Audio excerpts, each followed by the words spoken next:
இந்த ஏக்கம் வந்துருச்சுன்னு வைங்க, உள்ளுக்குள்ள உருகிட்டோம்னு வைங்க, இந்த கண்ணீர் ஒரு சொட்டு வரும்போது நம்மளுடைய குடும்பத்தில் இருக்கவங்க கை வந்து கண்ணீரை துடைக்கிறதுக்கு முன்னாடி 12 கை வந்து கண்ணீரை துடைச்சிடும். நான் இருக்கேன் கவலைப்படாத, நான் இருக்கேன் கவலைப்படாத, யாம் இருக்க பயமேன், யாம் இருக்க பயமே.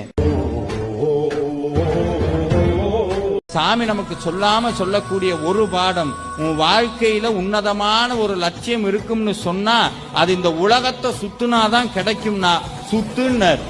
எங்கெங்க தேடணுமோ அங்க தேடு, எங்கெங்க முயற்சி பண்ணணுமோ முயற்சி பண்ணு, அந்த முயற்சிக்கெல்லாம் கூட நான் இருப்பேன். அப்படியும் முயற்சி விதியினால் தோக்கும்னு இருந்ததுன்னா, நான் எப்படி எனக்காக பழனின்னு ஒரு ஊரையே உருவாக்கணும், உனக்கும் விதியை அழிச்சு உனக்காக ஒரு உலகத்தையே உருவாக்கணும்னு சொன்னாரு முருகன். அதுதான் முருகனுடைய அருள்.